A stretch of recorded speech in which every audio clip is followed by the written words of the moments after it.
Halo kawan maritim, berjumpa kembali di Kabar Maritim tiap Jumat pagi di channel YouTube Museum Maritim Indonesia. Setelah Jumat lalu kita mengunjungi pelabuhan di Papua, kali ini kita akan mengunjungi pelabuhan di Kepulauan Maluku, yaitu Pelabuhan Ternate.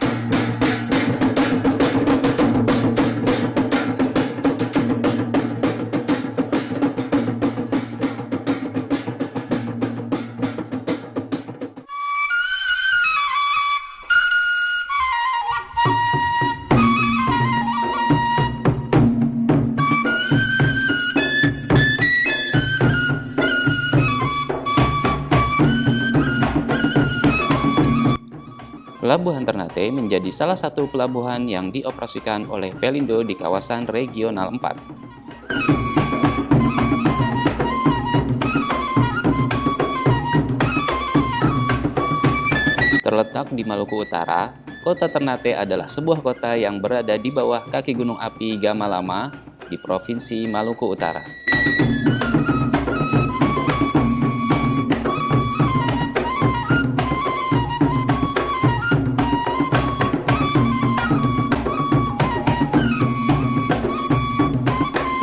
Pelabuhan Ahmad Yani Ternate menjadi pelabuhan utama yang ada di kota Ternate. Pelabuhan lain yaitu Pelabuhan Bastiong yang berada tidak jauh dari Pelabuhan Ahmad Yani.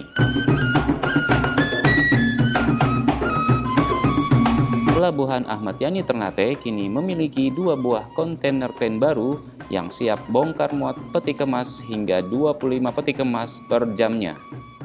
Memiliki panjang dermaga 415 meter dan memiliki lapangan penumpukan hingga lebih dari 1 hektar. Selain itu, Pelabuhan Ahmad Yani Ternate juga memiliki terminal penumpang untuk melayani masyarakat dan logistik lainnya. Untuk bisa menyeberang ke pulau-pulau sekitar seperti Halmahera, Tidore, Hiri, Moti, Meitara dapat menggunakan perahu kecil dari fiberglass yang umum disebut speed. Ternate dikenal dengan nama Pulau Rempah-Rempah atau Spice Island. Sebagai kota rempah-rempah dan kota dagang, kedudukan Ternate begitu strategis di wilayah Maluku Utara.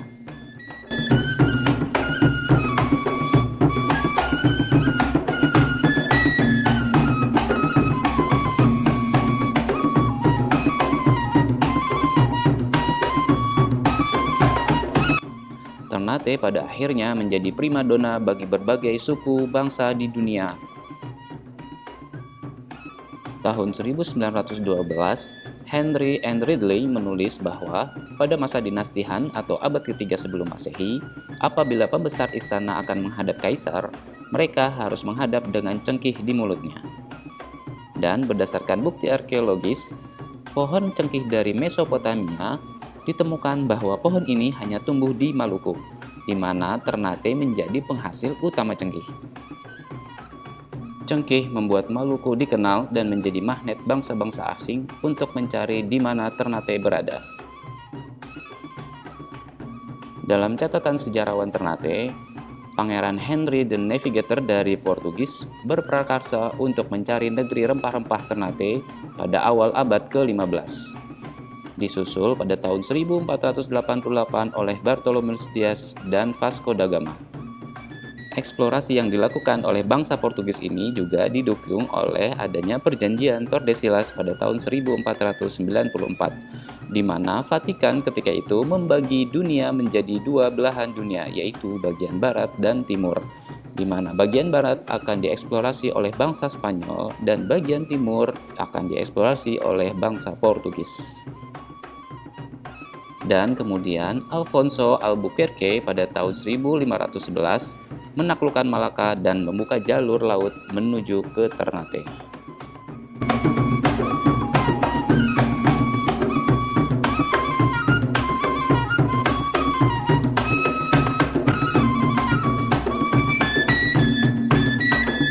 Ternate diperkirakan berdiri pada tanggal 29 Desember 1250 dan beribu kota di Sampalu, daerah pesisir laut tempat benteng Gamalama dibangun.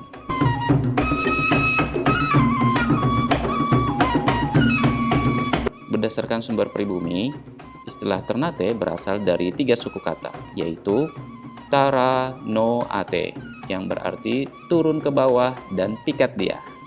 Wah, mesra ya. Dalam perkembangannya, Ternate selalu diidentikan dengan kekuasaan kesultanan yang tergabung dalam Moloku Kiraha, yaitu istilah untuk menyebut 4 penguasa daerah di Maluku yang disebut Kolano, antara lain Ternate, Tidore, Bacan, dan Jailolo.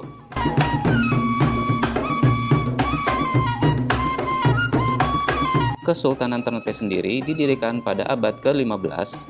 Zainal Abidin menjadi sultan yang pertama. Perluasan kekuasaan Ternate dilakukan pada masa Sultan Babulah pada tahun 1570 sampai 1584, yang kekuasaannya meliputi sebagian wilayah perairan Indonesia bagian timur. Seiring dengan pembukaan pelabuhan Ternate sebagai pelabuhan bebas pada tahun 1854, setidaknya terdapat 35 kapal asing yang datang ke Ternate hingga tahun 1901.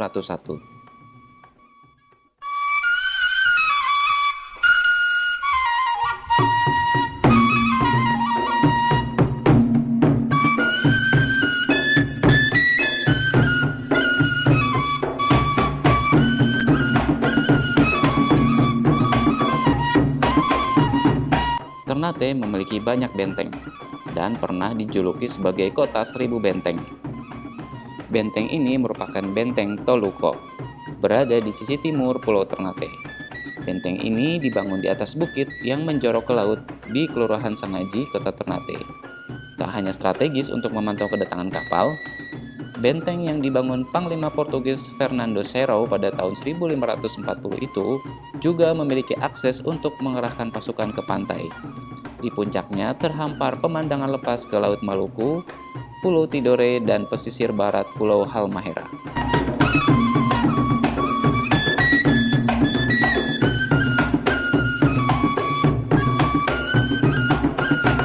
Benteng Kalamata dibangun Portugis pada tahun 1540, berada di Kelurahan Kayu Merah, Kota Ternate Selatan, sehingga benteng ini kerap disebut Benteng Kayu Merah. Benteng ini terkenal di Eropa karena sempat diduduki berbagai negara saat pelayarannya, mulai dari Portugis yang membangunnya pada tahun 1540, lalu dipugar oleh Gubernur Jenderal Belanda Peter Both pada tahun 1609, kemudian diduduki Spanyol pada tahun 1625. Benteng Kalamata didesain menyerupai 4 penjuru mata angin dengan 4 bastion berujung runcing dan memiliki lubang bidik senjata. Benteng ini berada di bibir pantai dan terlihat dari Pulau Tidore juga Pulau Maitara.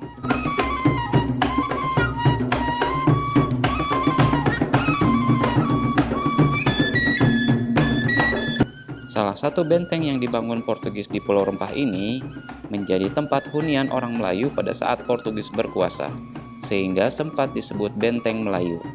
Pada tanggal 26 Mei 1607, benteng tua itu dibangun kembali oleh Cornelis Matscliffe de Jong. Setelah itu, benteng tersebut dinamai Benteng Oranje oleh François Wetland pada tahun 1609. Nama Benteng Oranye pun terus digunakan hingga sekarang.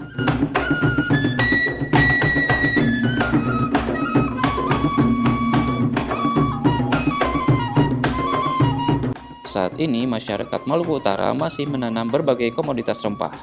Cengkih dan pala menjadi salah satu tanaman yang khas di Ternate dan sekitarnya.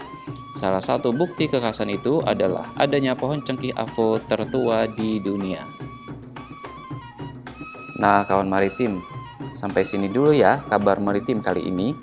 Kita jumpa lagi di kabar maritim selanjutnya. Tidak lupa kami mewakili dari Manajemen Museum Maritim Indonesia mengucapkan selamat menunaikan ibadah puasa 1443 Hijriah.